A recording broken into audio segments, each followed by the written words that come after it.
Um, Hi, it's Ben, and today I'm with my friend David McBee, and we wanted to talk about the transformative power of our emotions and basically how to work constructively with our our emotions. Because in doing so, it's even when we're going through some of the most stressful, difficult times. In our day-to-day life, if we're carrying the emotional wounding from our past. And at times we find ourselves triggered emotionally. And for the most part, the majority of us, we've gone through our lives. We were never taught how to deal with or to work effectively with our emotions. And so what often happens is, not knowing what to do with them, we tend to push them down, suppress them, we disconnect from what we're feeling. We don't want to feel. There's a common uh, phrase or things that people say, "Oh, don't go there," and actually we need to go there. And that's a big part of what I do as I work with people, is taking people to those places. Because I don't know who originally said it, but something to the effect of, um, in order to heal it, you got to feel it. And so, there's so many ways in which people disconnect, or, they distract themselves with work or shopping, retail therapy, self-medicating with alcohol, other recreational drugs. Many people not knowing how to cope with their emotions. And especially if we've experienced a lot of hardship, a lot of adversity, we haven't known how to deal with it. And so we're trying to just push it down and, you know, get by in life. And but the residual of all those emotions that we don't process, um, what happens is it accumulates in the body. It just builds up, and it never just goes away. And as it accumulates, it turns into this heavy congestive residue, and it accumulates within the internal organs and cells, the tissues of the body.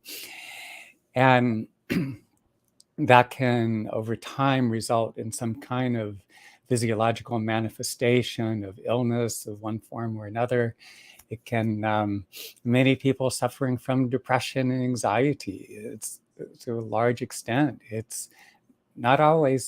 Sometimes it is biochemically based, but in a large percentage of circumstances, it has to do with this buildup or accumulation of all this residual, all this emotional backlog. And so it's one of the things that I teach people, is that it's so crucial. Our life experiences, our subsequent cognitive and emotional responses, it all needs to go through this process by which it's thoroughly digested and assimilated. And as we do so, it's transformed in a way so that it becomes fuel for growth. The reason I had David come on with me today is that um, David and I have known each other going back, I think it's 27, 28 years. We met through our mutual friend, Troy Helming. And David and I hadn't actually worked together before, but there's a bit of a health crisis. So um, because of, that necessitated him seeking out intervention. I'll let David fill you in on a few details, whatever he wants to share. But I was very much impressed with David's ability to really pick up on, before there's more of that disconnect, not really understanding as much, but he learns very, very quickly, very responsive, and just the transformation that he was experiencing even within the scope of a few sessions time. So David, what do you have to say? What would you add here? Well, I guess we should start at, why I reached out to begin with. Mhm. About 10 months ago, I was diagnosed with neuroendocrine tumor cancers in my Mhm. body, Mhm. cell cancer tumors in my body. And I had surgery. They removed about 15 different tumors and about a quarter of my liver, uh, lots of bowel and lymph nodes and gallbladder. They went in there and did a whole roto-rooter thing going on, right? Mhm. And I was told that they got all the tumors out and that was a very short and successful and happy cancer story. Mhm. About 6 months after the initial surgery, we did another scan and it was back. Mhm. And it really surprised me. It even surprised my doctors. They thought it might come back because that is the nature of neuroendocrine tumors. Mhm. They are more like a chronic disease than a normal cancer. Mhm. But they probably shouldn't have been coming back so fast. Mhm. So after the surgery, I really didn't alter my lifestyle very much. I did start meditating a little bit. I started exercising a lot more. Didn't really change my diet. There were a lot of things that I didn't do, but when the tumors came back, I decided that I should take a little more of an active role in my health. Mhm.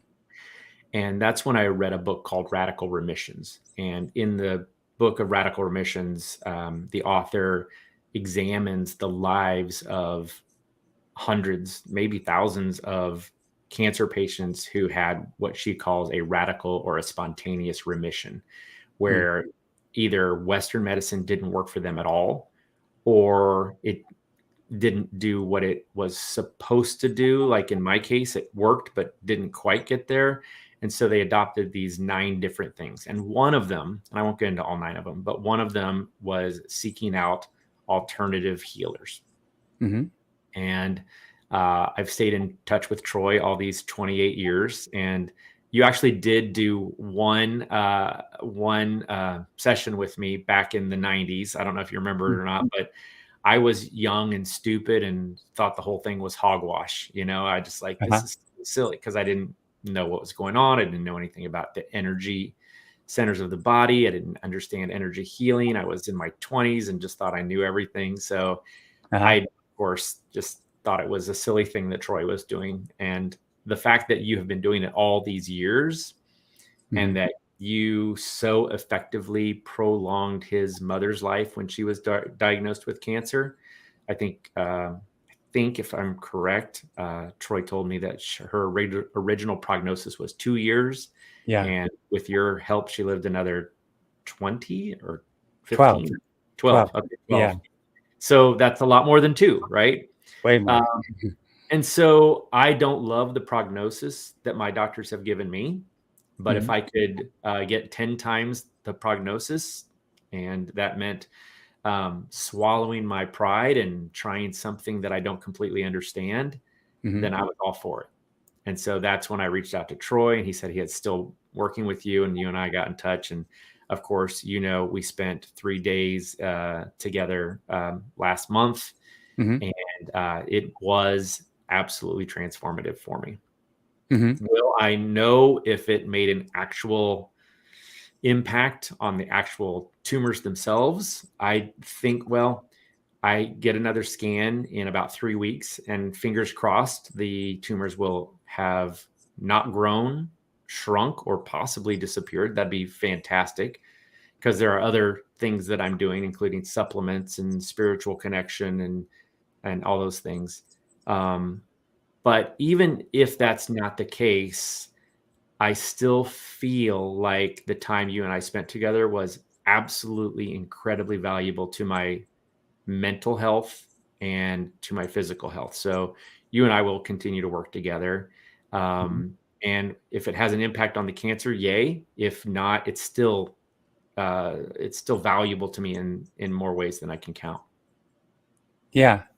It wasn't the intended subject, to talk about cancer, but since we're on the subject, let's go with it. Because I've worked with cancer, with people, individuals with cancer for um, since the beginning. I started practicing. And It's wow, such a wide range of experience. I've had people call me for a loved one, and it was so far advanced. I mean, it was like where the person was riddled with cancer, and it was just like at the, the the tail end of the end stages, and sometimes helping people to transition. Um, one woman, for instance, she was on the maximum dose of morphine, and when they get to those advanced stages like that, the morphine has limited effectiveness. The person's still experiencing a great deal of pain. And so working with this woman, she was just incoherent because of the pain and the high dosage of morphine. But then after working with her, she was actually conversing coherently with me, her daughter, and son-in-law. And the next day she um, was again able to communicate clearly, and with some help she stood, she took a bath, and towards the end of the day she went out very gracefully. Other people I've worked with, and I found that the sessions would put them into remission. I'm very cautious about making promises because I just don't know going into it, but I go in and saying we'll do the best we can here. Working with cancer is very much a team effort. I know some people will expect me to just show up and do the sessions, but it's important to approach this holistically. We need to address in many instances, the underlying emotional wounding. I'm not going to say all cancer or all illnesses have an emotional basis, but I do see so many instances where there's just tremendous dysfunction in the person's life, and where there's a lot of convoluted drama, a lot of conflict, and the more that we can address these issues, and I can, for instance, if there's family members and there's a lot of conflict, a lot of anger, bitterness, a lot of resentment, I find that the more I can work with these individuals and get them to process those emotions, whatever they're feeling in response to those family members, as they're able to work through those emotions, get to more of a place of resolution, the body's going to become more resilient. It's going to take away a lot of that ongoing stress. Emotions such as anger and resentment, if they're just remaining trapped in the body indefinitely, they become like a toxin. And that in itself is toxic for the body, and it's also just an added stress that takes away from the body and mind's own innate healing intelligence, the body's capacity. When you get a cut or a bruise, that healing intelligence heals that injury. And so if we're facing a long-term chronic or degenerative illness, we need all the resources that we can have available. The other thing is that I find is taking people, like the more I can get people down into their physical bodies, especially deep into their emotions, it makes the body far more receptive, far more malleable. And so we'll be working on the table, and the body has much more of a fluid quality. When people are very shut down and disconnected emotionally, and I've had people like, no, I don't want to feel, I don't want to look at this stuff. Just, put me on the table and just do your work. And their bodies would be much, much more armored. But conversely, when I get people to access whatever's going on emotionally, whatever's triggering them, and to process those emotions, again, the body becomes more receptive. So it could be conflicts within the family. It could be traumatic wounding going back in the past. Sometimes there's also if there's cancer, in many instances, there's a lot of fear, and that whole sense of your life being upended or disrupted. And so to be able to access those emotions and to process them, it you know, takes down that stress level, and again the body becomes more responsive, more open. It's also important to address diet as well, you know, that we clean up our diet. You know, there's so many environmental toxins, these forever And if chemicals. I may be so bold to interrupt before you Sure. switch to diet, I want to talk about this like emotional tie Yeah. to cancer. And Hmm. part of my journey, I picked up a book called Dying to Be Me by Hmm. Anita Moorjani. Hmm. And in the book, she talks about growing up as an Indian woman who Hmm. was torn between being strong, independent, and being the submissive wife and daughter, right? Hmm. And how she struggled with that emotions and like being who she truly was. Hmm. And in her story, she she technically dies from cancer, has a near death experience, and then comes back, and her Hmm. cancer heals itself within weeks. It's a pretty amazing story.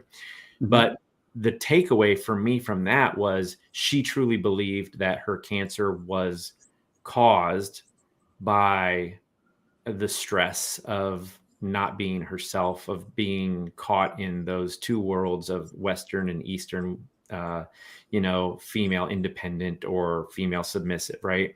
Hmm.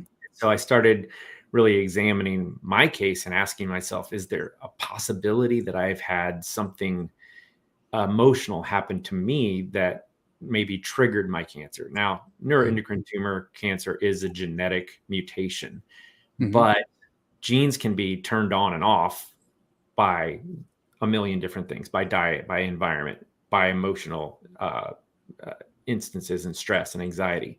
And as you know, I wrote a book several years ago called Everyday Lessons Every Day, in which in the Hmm. first chapter, you come to discover that this seemingly happy-go-lucky guy is really dealing with a lot of demons. Hmm.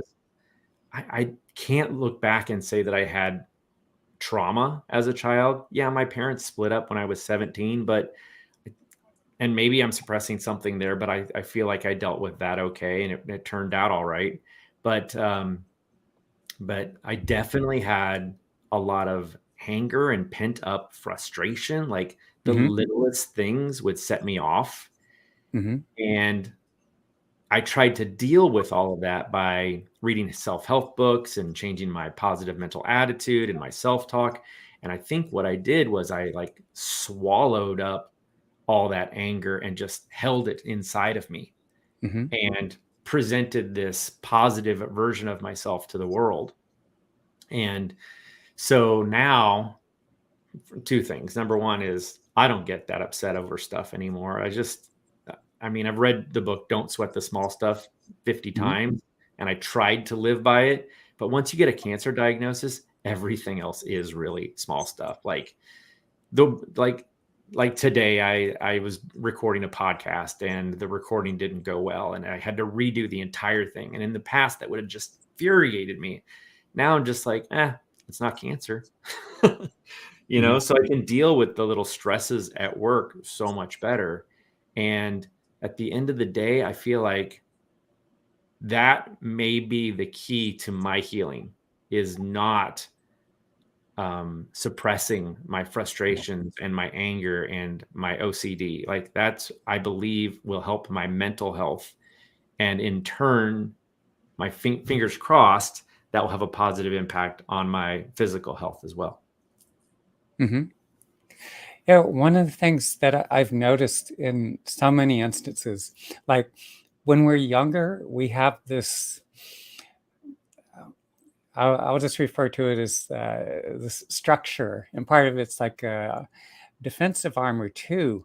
But there's a way in which we're able to contain a lot of the stresses, the emotions, the emotional wounding, traumas, and all that. And when people develop these chronic or degenerative illnesses, if they sometimes they were in an automobile accident, if they undergo surgery, it's like this structure just comes undone. And so years and years of all this emotion that people haven't dealt with, that all comes leaking out. So I'll be working with people, maybe they suffered a stroke or they do have cancer, or automobile accident, long-term degenerative illness. And so there's addressing the physical, but at the same time, there's this years and years and years, decades of all this residual emotional wounding that was never dealt with before. So it's all simultaneously, it's there at once. What I was really impressed with you, David, was that, like, yeah, I read your book, and then, you know, as I was going through it, I was, because I've having done this work for decades, I'm very familiar with how people hold a lot of this wounding in the body. And so then looking in scanning your body, I was seeing and I was feeling that. And then getting you down into the feelings, some of the issues with specific family members, which if you want to go into that, I'll let you in a bit. But getting you down into those feelings, bringing those family members into your awareness, getting you into the feelings, and you were processing that, you were digesting it, and your perspective was opening. You were getting a much more objective view of what was going on in the relational dynamics, and you were able to bring a lot of these issues to resolution, and you're seeing improvement in the relationship with specific family members. What would you say?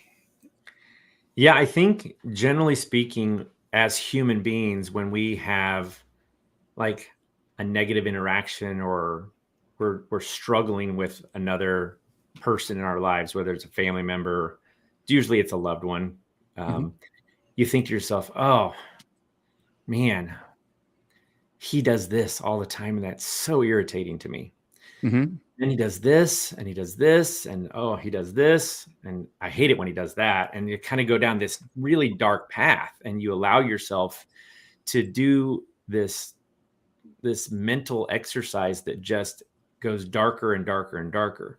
Mm-hmm. When you and I sat together and you asked me to like talk about the things that were bothering me, Mm-hmm. you didn't allow me to like go down that path. Instead, you kind of recommended that I observe Mm-hmm. the feelings and examine how I was feeling about, instead of he does this and da, da, da, da, it was more like he does this. Now, how do I feel about that? Why do I feel about that?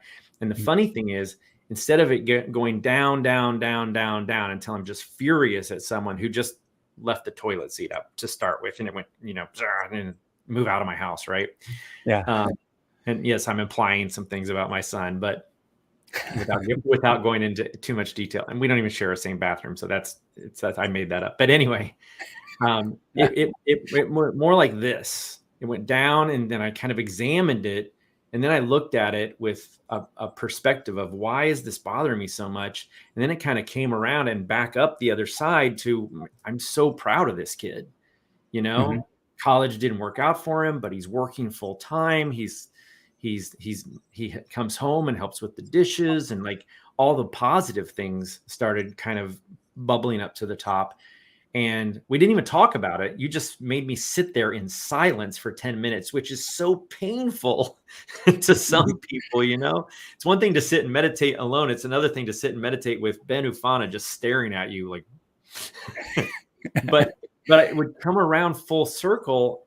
And I got to the point where I understood that, yes, I had these dark feelings about the situation, but they were tempered and balanced out with so many positive feelings.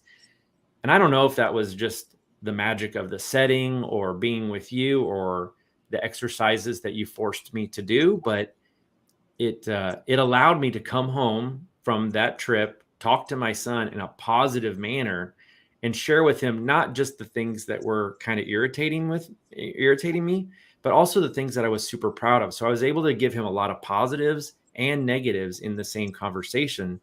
And I Mm-hmm. don't think you and I have really talked about this since I got back, but he was so receptive. Mm-hmm. He totally agreed with me and totally understood. And man, he has been on his game ever since. So, were my negative feelings about my adult son living in my house, were they causing my cancer? No way. Absolutely. I would never say that. Right. Mm-hmm.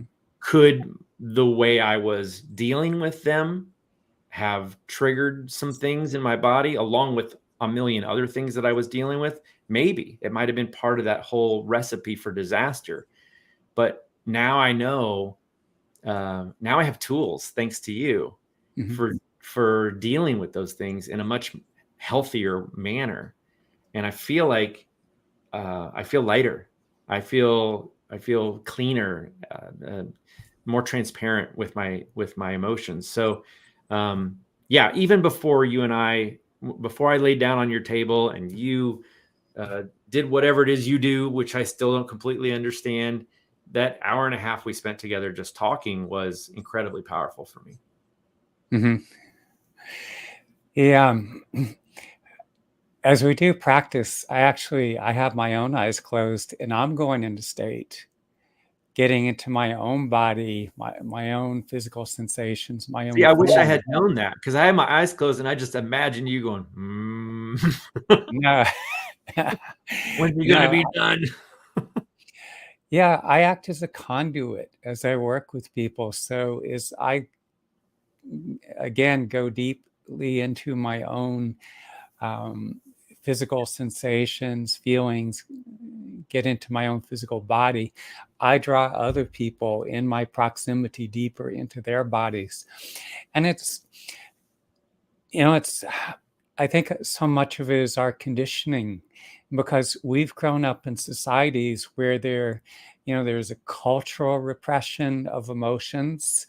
You see this in much of Europe and much of Asia and just um, probably all around the world, a lot of cultures. Within specific families, we're not given permission to feel. And so what happens is we don't have models for any kind of healthy emotional expression. And so what happens is, in many instances, people experience all kinds of traumas: emotional, physical, childhood sexual abuse, verbal abuse. I've spent a great deal of time in the former war zone in northern Sri Lanka. A bunch of my friends there are former rebel combatants, and they survived basically the killing fields there. And and you have children now, our adolescents, they're cutting themselves. That has caught on there. And so there's all these means through which, if we don't deal with our emotions, it's going to have damaging. We're going to act it out, do things that are self-destructive, whether it's cutting, whether it's self-medicating with alcohol, other recreational drugs, whether we're damaging our relationships. It creates barriers, dead zones between ourselves and the people who matter most to us. And so as I work with people, I'm thinking on multiple levels that it's like, okay, here's the cancer that we're addressing, but at the same time, here you are living your life and hearing. Not only hearing, I'm very empathic. I feel a lot of what you're holding in your body, and also when you were describing some of the relational dynamics. So my feeling is like, okay, what can we do to improve your relationship, relationships plural, with your son, with other family members? So feeling what you were carrying and getting you down into that. And how do you bring your son into your awareness, for instance, and you were um, holding him in your awareness, you drop down into those feelings and those emotions.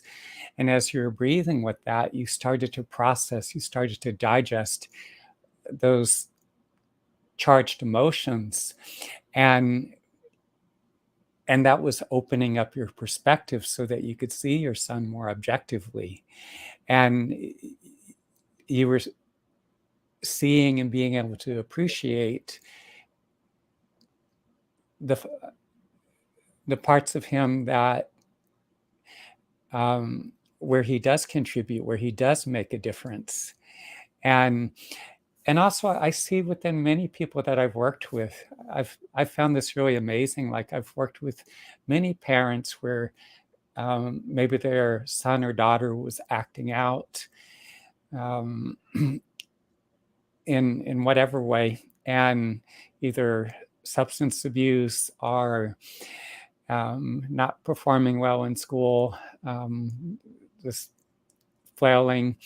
And as I'd work with the parent, the healing also has an effect on their children and other immediate family members, and it would help them to resolve a lot of those differences. I have also seen instances where somebody was in a very toxic relationship. It was unhealthy. Maybe it was a marriage or romantic partnership. And as I'd work with them, it's like those unhealthy attachments would dissolve, and they would either they would leave that person, or that person would move out, or whatever. So I see all kinds of changes or transformations, not only within the individual, but within their many aspects of their life, including their relationships. Is that a question? No, it's not a question, but that's what you're describing. Like, you're describing that kind of that transformation is occurring even in your own relationships. You're describing that with your son, for instance. Yeah. It's there's so many different, like I said, we come into this world and we're very vulnerable, as we naturally, as infants, as young children, we tend to absorb a lot of the emotions and stresses of our parents, and then we're developing our own identity, our own, we're gradually formulating our own identity, and we grow into adolescence, we come up into adulthood, but a lot of us, it's like we're not really equipped to, because we weren't really taught, we don't have any models of healthy emotional expression. And so we're facing all kinds of challenges. Adolescence, we're starting to form romantic attachments. We're trying to get a sense of who we are as individuals. There's all kinds of academic pressures or challenges. We grow into adulthood. We're trying to figure out what we're going to do, how we're going to make it financially, dealing with those actual financial stresses and all. And then again, forming relationships and not knowing how to deal with our own emotional wounding. A lot of what happens is that we end up attracting partners, as I did for quite some time, that reflected a lot of the traumas of my own childhood and adolescence. And even though I spent a couple of years working with a psychotherapist in my mid to late 20s, and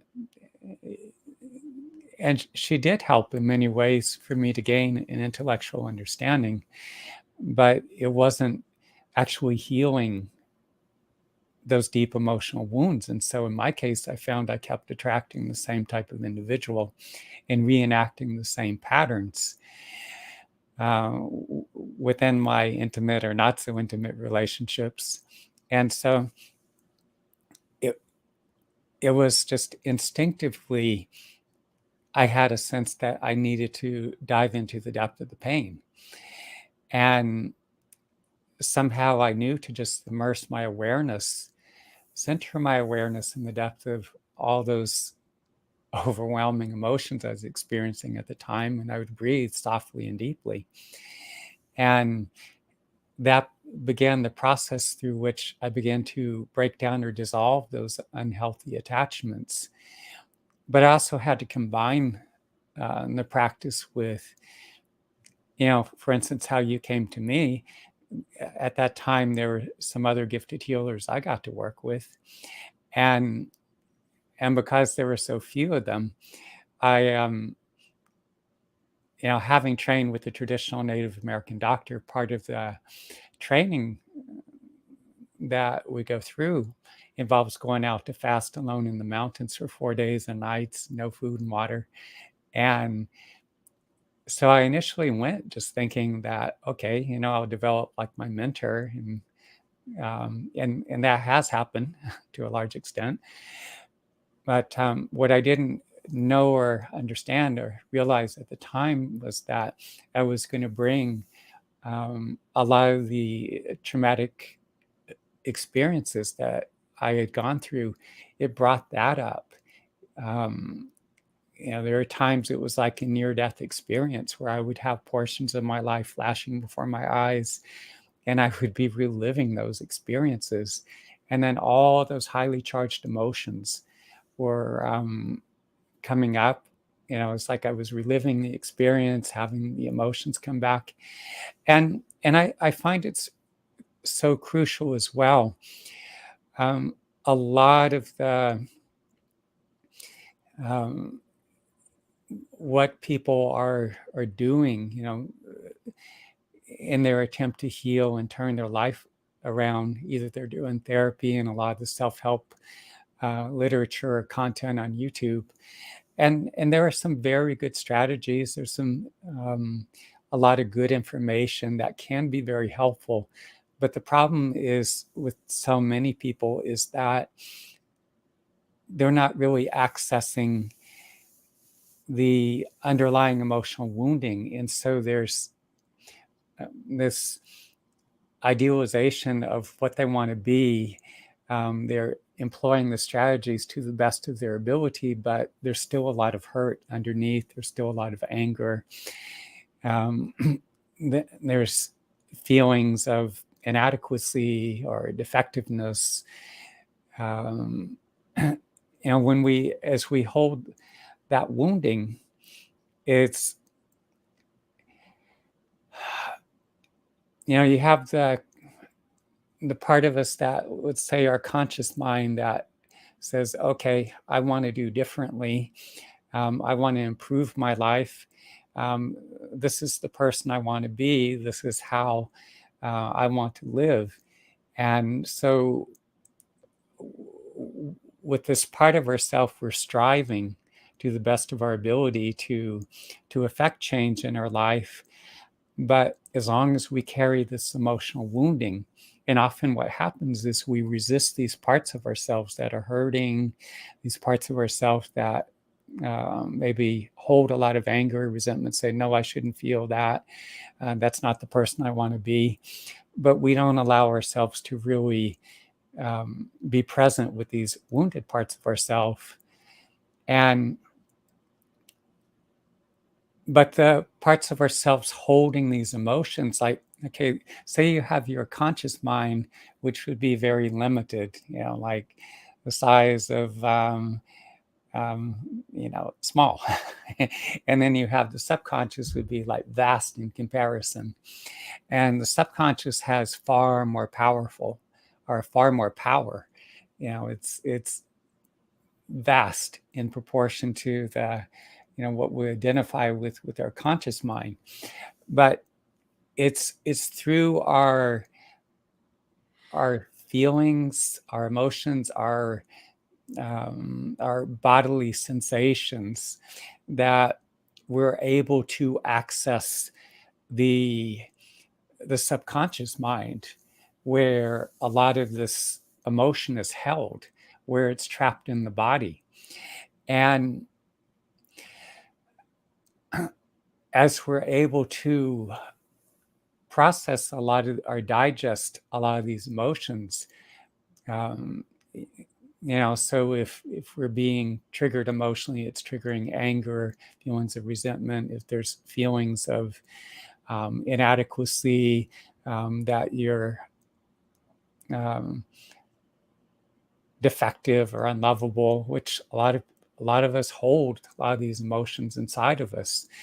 If you don't feel capable or competent, when you could access these emotions and you're able to process them, and these parts of you heal, you integrate these parts of yourself that have been held, that have lived outside of your conscious waking awareness. Is that making sense the way I'm describing it? Yeah, absolutely. Yeah. It's like there's a whole lot going on below the surface, you know, Yeah. and we have to dive into the deep waters to figure out how to heal. Yeah. And so as you access these parts of yourself and they become integrated, then what happens is it makes available to you a lot more resources, a lot more additional bandwidth. And I always encourage people, we need to make use of the most effective practices and most powerful, effective interventions. We need to bring them together. There's no one thing that's going to, completely uh, do it all. We need, again, combine the most effective, powerful resources and interventions. But we do the deep level processing on the emotional level, and we're accessing the emotions, memories, impressions of past wounding experiences. We digest that, we start that healing process. We're integrating these parts of self. But what I find when I'm working with people individually, doing the work on the table, and for me, when I go on the vision quest, the 4 days and nights on the mountain, there's those of us who work as healers from this tradition, being trained with the Native American doctor, medicine man, this presence, force working through me, and other indigenous healers are that I experience when I go to the mountain. It goes in, it builds this foundation that oftentimes as I look into people's bodies and minds, I could see that a lot of this foundation is missing. It has failed to develop. And that's also a big part of the reason many people, on a number of levels, a lot of people suffer from depression, anxiety, panic attacks, phobias. Um, Much of this has to do with the fact that we've disconnected emotionally. A lot of that started from the time we came into this world. We haven't developed a lot of the apparatus which we need that would enable us to thoroughly process or digest our emotional responses. We don't have the apparatus. There's a lot of numbing or disconnect. And then there's another analogy I use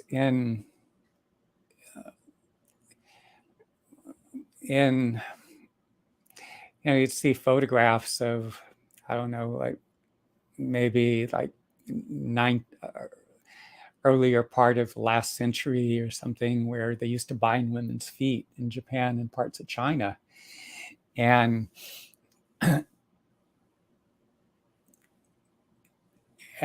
so these women could never, they couldn't walk very well. They couldn't, their feet were, if you see pictures of their feet without the shoes, they were grossly disformed. And so in many instances, we don't develop a lot of the foundational resources that we need to be fully functioning. I experienced that in many respects. Growing up with a fair amount of physical and emotional abuse, I felt that in many ways I was somewhat incapacitated, where I lacked a lot of the resources I needed to function. And so it was like systematically, I kept looking to where, like, okay, so here's where I'm not functioning. And so I would strive on a daily basis to address different issues, different challenges, get in, do the best I could. And, whether it was building my own practice or, in my intimate relationships, but I would see where I just lacked, where I just wasn't functioning that well. I was often triggered emotionally, so I would do the deep level processing emotionally. If something triggered me, um, I would bring that person or situation to my awareness and breathe into those feelings. Um, and that would diffuse a lot of the highly charged emotions. But it also, I would gain a lot of insight and understanding. And I would find that I was less reactive to people or circumstances. I was able to contain my own emotions as well instead of reacting to people and situations. And then I would do these interventions, um, working with some of the gifted healers, going on the vision quest. And so with that, there's this building of this foundation. And so what happens is I found I was becoming more highly functional. And so as I'm working with people, I take a very similar approach. There's looking into people's bodies and minds, recognizing where they're stuck, where they're struggling, feeling, sensing the emotional wounding. Okay, let's facilitate the healing of that wounding. Okay, let's enable them to process the emotional responses, because if we can't process the emotional responses, what happens is we stay stuck or frozen developmentally. We're fixated. And you see children, how they're learning, they're growing, adapting, they're moving readily from one stage to the next in their development. But what happens is as the years go by, as we age, as we grow older, is that the stresses accumulate within our bodies. We're dealing with hardships and disappointments and losses, things that haven't worked as well as we wanted them to, relationships that have blown up on us, and loss of jobs and all these things.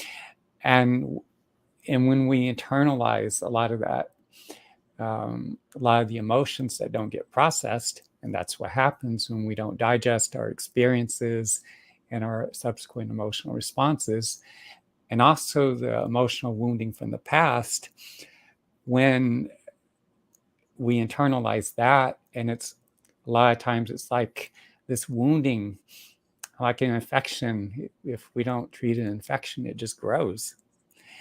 And as that accumulation takes place within our bodies, it's shutting down the body and mind's innate healing intelligence, or it's compromising it to such a degree that we're more stuck. We have trouble adapting. It's harder for us to learn. We're not as creative. We're not as engaging. We don't have as much bandwidth available. We're not as present in our relationships, or in any area of life for that matter.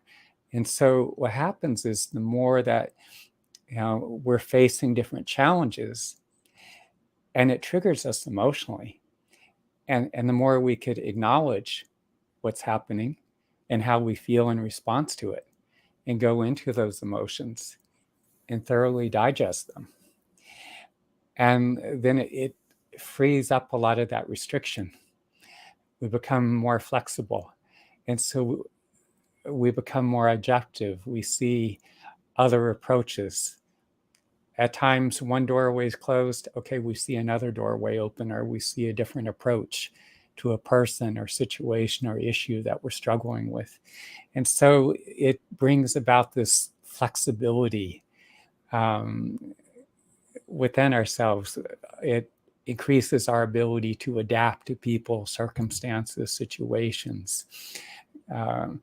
And so then we are, that makes us so that we can more effectively navigate the various challenges that we encounter in different areas of our lives. And then I said, bringing in the interventions, as I said, working with people individually, me going on the vision quest, but as I work with people individually, I see this further, this building of this new foundation so that people excel in their careers and their relationships start cleaning up and become deeper, more fulfilling. I've been talking for a while, David. What do you have to say?